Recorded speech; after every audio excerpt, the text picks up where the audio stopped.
Hello friends, welcome to friends classes. और recently जो Delhi police में मेल और फीमेल के लिए कांस्टेबल की पोस्ट निकली हैं एग्जीक्यूटिव की, तो उसके लिए काफ़ी क्वेरीज आ रही थी कि कैसे क्या प्रोसेस है, नोटिफिकेशन के बारे में हमें कुछ डिटेल बताइए। तो मैं आज उसी से रिलेटेड आपके सामने वीडियो लेके आया हूँ। इसमें हम सारी प्रोसेस डिस्कस करेंगे। क्या सिलेक्शन प्रोसेस है, कि इसमें कि कोई कैंडिडेट जिसको टैटू जिसने गुदवाया हुआ है या उसके अलावा कोई विजन प्रॉब्लम है, रिसेंटली उसने कोई ऑपरेशन करवाया है आइज का, कोई भी ऑपरेशन करवाया है तो उसके लिए फिट है कि नहीं फिट है, तो वो सारी चीजें हम डिस्कस करेंगे। वीडियो को एंड तक देखिएगा और आपको होपफुली सारे जो आपकी क्वेरीज हैं उनके आंसर मिलेंगे। तो हम स्टार्ट करते हैं वीडियो को। फर्स्ट चीज मैं डिस्कस करूंगा कि सिलेक्शन प्रोसेस इसमें क्या है। तो इसमें सिलेक्शन प्रोसेस है, इसमें क्या है कि जो आपके 3 चरण होंगे, 3 स्टेप की प्रोसेस है। फर्स्ट है कंप्यूटर बेस्ड एग्जामिनेशन आपकी। तो उसमें क्या होगा कि आपको एक कंप्यूटर बेस्ड एग्जाम देनी है, उसमें इंग्लिश का पेपर नहीं है। अच्छी बात यह है कि काफ़ी कैंडिडेट हैं जिनको ये रहता है कि इंग्लिश के लिए क्या पढ़ना पड़ेगा वगैरह। तो मैं आपको उसकी डिटेल दिखा देता हूँ, उसमें आपका क्या क्या सिलेबस वगैरह, ये है आपका सिलेबस। ये है कंप्यूटर बेस्ड एग्जामिनेशन। इसमें आपको 100 क्वेश्चंस मिलेंगे, 90 मिनट्स में अटेम्प्ट करने हैं। और इसमें आपके करंट अफेयर प्लस जीके के 50 क्वेश्चन होंगे 50 मार्क्स के, रीजनिंग में 25 क्वेश्चन आएंगे 25 मार्क्स के, general ability 15 question 15 marks, and last जो कंप्यूटर बेस्ड कंप्यूटर नॉलेज है उससे रिलेटेड 10 क्वेश्चन आएंगे 10 मार्क्स के। प्रोसेस सेम है, एसएससी आपकी एग्जाम कंडक्ट करवाएगा और आपको प्रत्येक सही आंसर के लिए 1 मार्क्स दिया जाएगा और प्रत्येक गलत आंसर के लिए आपका 1/4 डिडक्ट कर लिया जाएगा। इसके बाद में आपकी सेकंड प्रोसेस आती है पीईटी और एमटी, मींस की इसमें आपका फिजिकल इंड्योरेंस टेस्ट कहते हैं हम इस पीईटी प्रोसेस को। और जो एमटी है मतलब कि मेजरमेंट टेस्ट। इसमें क्या होगा कि जो भी कैंडिडेट हैं, जो टोटल कैंडिडेट अपीयर होंगे जो फर्स्ट पेपर में से, उसकी कट ऑफ के बाद में टोटल पोस्ट हैं, जैसे अपनी 5000 से अराउंड 6000 पोस्ट हैं, तो 6000 पोस्ट के 12 गुना कैंडिडेट्स को पास किया जाएगा। तो लगभग 72,000 वार्षिक बेहतर लगभग 72,000 कैंडिडेट्स को फिजिकल इंड्योरेंस टेस्ट और जो अपना जो मेजरमेंट टेस्ट है उसके लिए क्वालिफाई किया जाएगा। उसी दरमियान आपको आपका जो डॉक्यूमेंट वेरिफिकेशन है वो भी होगा उसी के दरमियान। उसके फाइनल में जो कैंडिडेट इसको पीईटी और एमटी को क्वालिफाई करेंगे उनको मेडिकल के लिए बुलाया जाएगा और उसके बाद में आपकी फाइनल मेरिट डिसाइड की जाएगी उनके बेसिस पे। नाउ नेक्स्ट आते हैं हम अपनी है डेट ऑन फोटोग्राफ। काफी कैंडिडेट्स की ये क्वेरीज थी कि फोटोग्राफ अपनी प्लेन चलेगी या फिर उसमें नीचे डेट की रिक्वायरमेंट है। अब वो डेट जो फोटो की डेट होगी या फिर हो सकता है कि आपकी डेट ऑफ बर्थ की डेट हो। तो मैं आपको क्लियर करना चाहता हूँ कि इसमें आपकी फोटो की डेट आएगी। ठीक है, ये आप यहाँ पे क्लियरली देख सकते हैं कि अभी दिखाता हूँ आपको। इसमें यहाँ पे क्लियर मेंशन कर रखा है 8.2 पॉइंट में कि वन टाइम आपकी फोटो की साइज होनी चाहिए 20 KB to 50 KB और उसकी जो विड्थ एंड हाइट है इसमें होनी चाहिए जो कि होती है आपकी पासपोर्ट साइज भी, उसमें कोई चेंजेस करने की रिक्वायरमेंट नहीं है। अब यहाँ पे इसमें क्लियर दे रखा है that date on which the photograph has been taken should be printed on the photograph. जो भी फोटोग्राफ है उसके नीचे आपकी जो भी जिस भी डेट को आपने फोटो खिंचवाई है उसकी डेट मेंशन होनी चाहिए। और ये मेक श्योर कि जो भी डेट आप दे रहे हैं वो लगभग 3 महीने के अंदर की डेट दें, क्योंकि इसमें क्लियर कहा हुआ है कि 3 महीने से पुरानी फोटो नहीं होनी चाहिए। ये देखिए आप सेकंड लाइन में not more than 3 months old. तो ये आपका सेकंड पॉइंट क्लियर होता है। थर्ड पॉइंट है ड्राइविंग लाइसेंस। काफी कैंडिडेट्स की ये क्वेरीज थी कि भाई ड्राइविंग लाइसेंस की रिक्वायरमेंट मतलब कि जो फॉर्म फिल करते टाइम पे होगी या फिर कहाँ पे चाहिए होगा। तो मैं आपको क्लियर कर दूं कि आप जैसे फॉर्म भर रहे हैं उस टाइम पे आपको ड्राइविंग लाइसेंस की कोई रिक्वायरमेंट नहीं है। आप एग्जाम दीजिए, फर्स्ट पेपर जो आपका है आप आराम से उसे पेपर दीजिए और आपको जो ड्राइविंग लाइसेंस है उसकी रिक्वायरमेंट होगी डॉक्यूमेंट वेरिफिकेशन के टाइम पे। मतलब कि जब आप फर्स्ट स्टेज क्वालिफाई कर लेंगे तो सेकंड जो आपका फिजिकल इंड्योरेंस टेस्ट और मेजरमेंट टेस्ट है उसके लिए आप जाएंगे। उस समय आपके पास आपका ड्राइविंग लाइसेंस होना चाहिए, और ड्राइविंग लाइसेंस में भी हैवी मोटर व्हीकल की आपको रिक्वायरमेंट नहीं है। आप लाइट मोटर व्हीकल जैसे गाड़ी, मोटरसाइकिल, इनका आपके पास यदि लाइसेंस है तो आप एलिजिबल हैं, उसमें आपको कोई प्रॉब्लम नहीं है। मैं आपको यहाँ पे क्लियर दिखा देता हूँ। आप ये देखिए 7.2 पॉइंट में क्लियरली मेंशन किया है कि male candidate must process a valid driving licence for LMV। Okay, light motor vehicle का आपके पास वैलिड लाइसेंस होना चाहिए, मींस उसकी जो लाइसेंस पे एक्सपायरी डेट है, किसी का यदि एक्सपायर भी हो गया है तो उसको रिन्यू करवा लें। और इसमें आगे क्लियर कहा गया as on the date of PE and MT, means की जो फिजिकल इंड्योरेंस टेस्ट है और जो मेजरमेंट टेस्ट है उस टाइम तक आपका बन जाना चाहिए। ठीक है, तो ये कोई दिक्कत नहीं है आपके पास, यदि अभी अप्लाई करते टाइम पे या फिर जो आप फर्स्ट फेस कर रहे हैं उस समय तक भी आपके पास नहीं है तो कोई दिक्कत नहीं है। अब मैं नेक्स्ट आपको बताता हूँ कि जो NCC कैंडिडेट, काफ़ी कैंडिडेट हैं जो कि जैसे कॉलेज के टाइम पे अप्लाई कर रहे हैं, तो हो सकता है उन्होंने NCC लिया हुआ हो कॉलेज में, तो उनके लिए मैं बता दूं कि आपको काफ़ी बेनिफिट है इसमें, क्योंकि NCC वाले जो भी कैंडिडेट हैं आपको किस टाइप का सर्टिफिकेट मिला हुआ है NCC का, उसके बेसिस पे आपको जो फाइनल जो मार्क्स आएंगे मेरिट के टाइम पे उनमें आपको काफ़ी फायदा होगा। जैसे यहाँ पे 3 टाइप के NCC सर्टिफिकेट होते हैं, NCC A, NCC B certificate और NCC C सर्टिफिकेट। तो आपको फर्स्ट तो क्वालिफाई करना होगा, जो CB जो कंप्यूटर बेस्ड एग्जामिनेशन आप क्वालिफाई कर लिया आपने, सेकंड भी आपने क्वालिफाई कर लिया, आपने मेडिकल भी क्वालिफाई कर लिया, तो आपको जो फाइनल जो मेरिट लिस्ट है, ठीक है, उसमें आपको उस टाइम पे आपको 5% जो टोटल मार्क्स हैं उनमें से जैसे आपके आपको जैसे आपके 100 में से 90 मार्क्स आपको बन रहे हैं अभी, लेकिन आपने यदि NCC का C सर्टिफिकेट किया हुआ है तो आपको 5% एक्स्ट्रा मार्क्स मिलेंगे। 100 का 5% हो गया मतलब 5 नंबर, मतलब कि आप कि अब 90 कैलकुलेट ना होके मेरिट में 90 + 5 मीन्स 95 को कंसिडर करके फाइनल मेरिट में आपका देखा जाएगा कि आप 95 पे फाइनल मेरिट में आते हैं कि नहीं आते। तो ये कैंडिडेट्स को, NCC वालों को यहाँ पे फायदा है। सेकंड एक चीज और मैं क्लियर कर देना चाहता हूँ कि इसमें मिनिमम क्वालिफिकेशन जो आपकी है इस फॉर्म को भरने के लिए, वो आपको आपकी senior secondary means senior secondary की हुई होनी चाहिए, आपकी 12th क्लियर होनी चाहिए।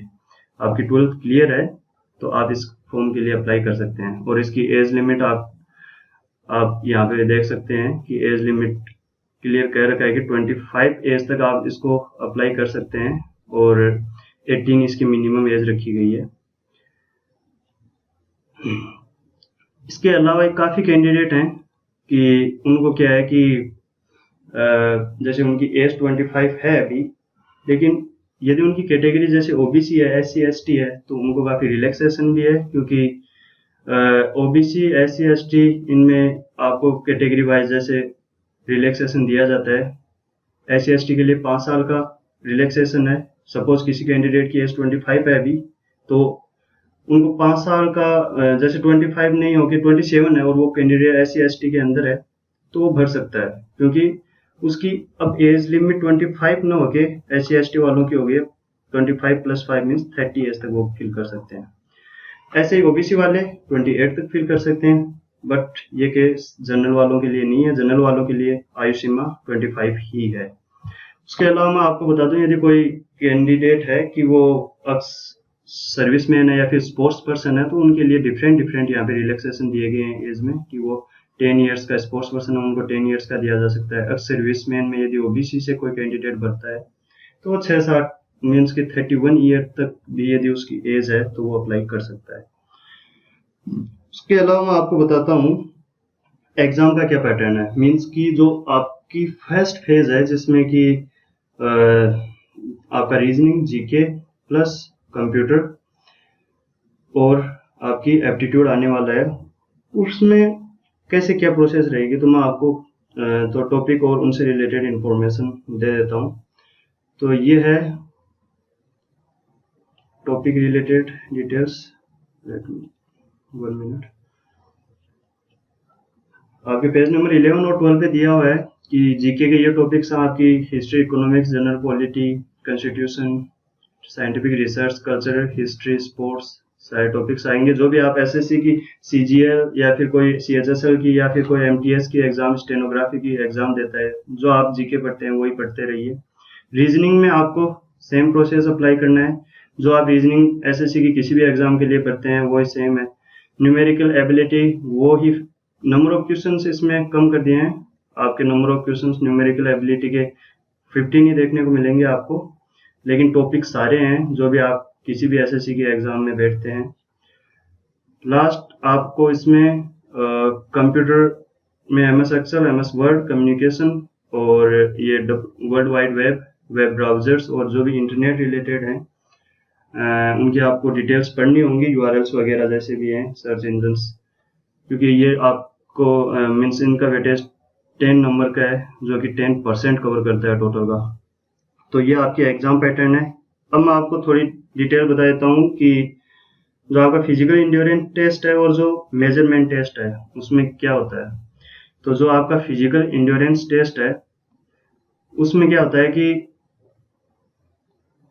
जो भी कैंडिडेट है उसको रनिंग करनी पड़ेगी। फिजिकल एंड्योरेंस टेस्ट मतलब कि 3 फेज होंगे, रनिंग, उसके बाद में आपका लॉन्ग जंप होगा और उसके बाद में हाई जंप होगा।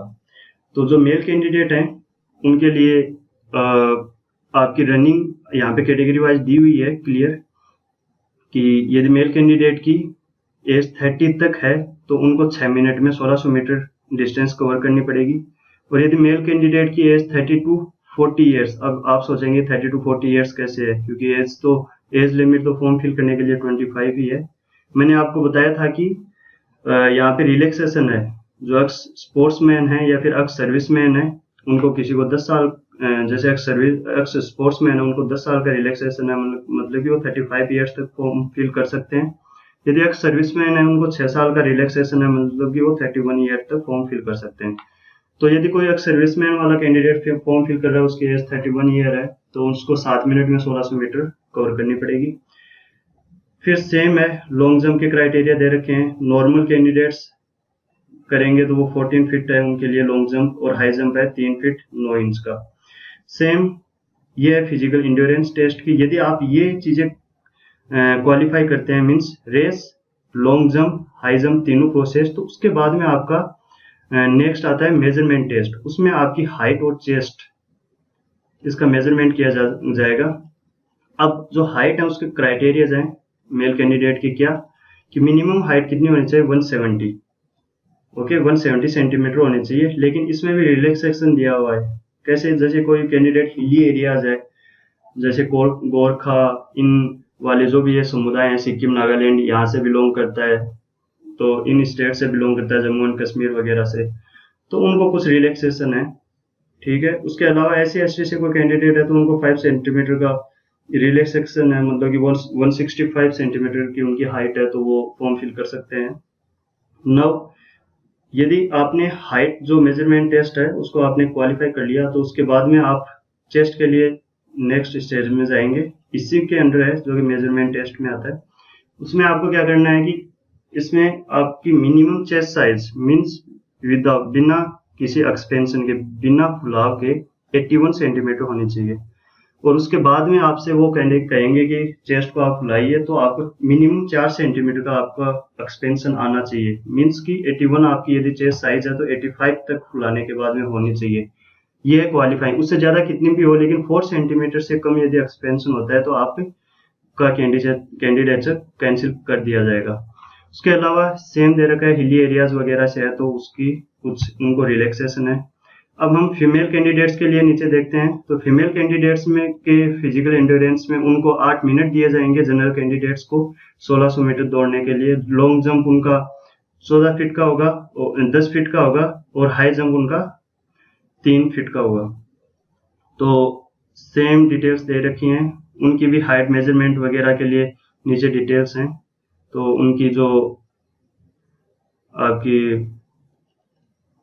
हाइट वगैरह जो मेजरमेंट है, उनकी मिनिमम हाइट होनी चाहिए 157 सेंटीमीटर। उसके अलावा वो किस एरिया से बिलोंग करते हैं उसके अनुसार उनको रिलैक्सेशन भी दिया जाएगा।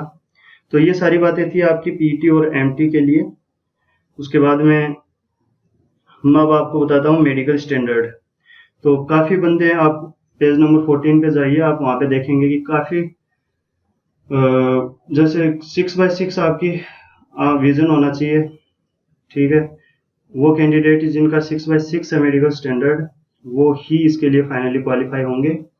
सपोज आपने फर्स्ट और सेकंड फेज क्लियर कर लिया है, आपने एग्जामिनेशन क्लियर कर लिया, आपने पीटी एमटी भी क्लियर कर लिया, लेकिन आप मेडिकल स्टैंडर्ड के लिए जाएंगे, यदि आंखें आपकी 6/12 विदाउट ग्लासेस नहीं हैं तो आप उसके लिए एलिजिबल नहीं हैं। ये आपको मैं क्लियर कर देना चाहता हूँ। इसके अलावा काफ़ी कैंडिडेट हैं उनको ये भी है कि भाई मेरी आंखें कमज़ोर थी लेकिन मैंने ऑपरेशन करवा लिया है, ऑपरेशन के बाद में मेरी आंखें अभी सही हैं। तो मैं आपको क्लियर कर देना चाहता हूँ कि यदि आपने आंखों का ऑपरेशन करवाया है तो कोई दिक्कत नहीं है उसमें, ठीक है।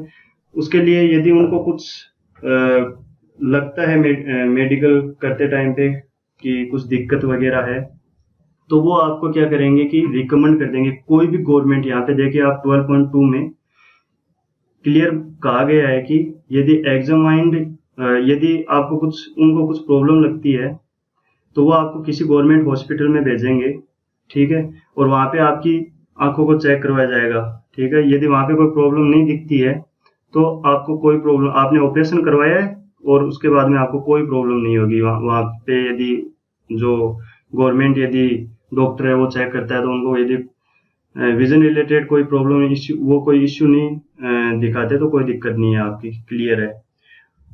उसके अलावा मैं आपको ये भी क्लियर कर देना चाहता हूँ कि यदि किसी कैंडिडेट के टैटू वगैरह है तो इन्होंने टैटू के लिए यूं नहीं कहा है कि आपके जैसे टैटू है तो आपको क्लियर ही आप मतलब कि जा ही नहीं सकते। तो टैटू के कुछ क्राइटेरिया दिए गए हैं यहाँ पे। क्राइटेरियाज कुछ ऐसे हैं कि यदि आपका जो टैटू है वो कोई रिलीजियस सिंबल को डिनोट कर रहा है, ठीक है। ये देखिए आप 12.3 में क्लियर कहा गया है कि परमिसेबल, मतलब कि कुछ एक बॉडी टैटूज है उनको परमिसेबल मीन्स के अलाउ किया गया है, ऐसा नहीं है कि आप अपेयर नहीं हो सकते यदि है। अब वो किस तरीके के टैटूज हैं उनको अलाउ किया गया है, जैसे आपका रिलीजियस सिंबल से रिलेटेड कोई टैटू है आपको अलाउ कर दिया जाएगा। हो सकता है इंडियन आर्मी से रिलेटेड हो आपका टैटू, तो उसको भी अलाउ कर दिया जाएगा। उसके अलावा कुछ एक इसमें यह भी है कि आपको सैल्यूट करते टाइम आपका राइट हैंड सामने होता है, तो राइट हैंड के जो मीन्स कि आपकी हथेली सामने होती है, जो जिस भी कैंडिडेट को आप अपने अपर ऑफिसर को सैल्यूट करते हैं तो वो उस हैंड पे जहाँ पे आप सैल्यूट कर रहे हैं तो उनको विजिबल नहीं होना चाहिए, मीन्स कि उस पोजीशन पे नहीं होना चाहिए टैटू कि आप सैल्यूट कर रहे हैं और सामने वाले ऑफिसर को टैटू दिख रहा है, तो वो परमिसेबल नहीं है, ठीक है। तो आपके यदि दूसरे हाथ में टैटू है तो वो हाइड रहेगा, तो कोई दिक्कत वाली बात है नहीं। तो ये क्लियर कर देना चाहता था मैं। उसके अलावा एक चीज और है कि आपका जो टैटू की साइज है वो जो मीन्स कि 1/4 ऑफ हैंड होनी चाहिए, या फिर हो सकता है कि आपकी एल्बो है, टोटल जो हैंड से एल्बो की जो डिस्टेंस है उसकी 1/4 तक परमिसेबल है, कोई दिक्कत नहीं है।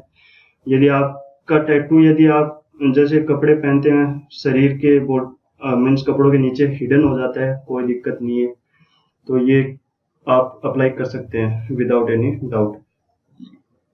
तो ये थी सारी बातें जो मैं आपको बता देना चाहता था। दोस्तों आप अपनी पढ़ाई कंटिन्यू करिए, और जो आपको यदि अब भी कोई रिलेटेड क्वेरीज हैं तो आप कमेंट सेक्शन में कमेंट कर सकते हैं, और मैं पूरी कोशिश करूंगा कि आपको आपके सारे जो क्वेरीज हैं उनका आंसर दे सकूं, और होपफुली मेरे वीडियो में आपको आंसर मिल ही गए होंगे। Okay guys, thank you for joining us and take care, bye.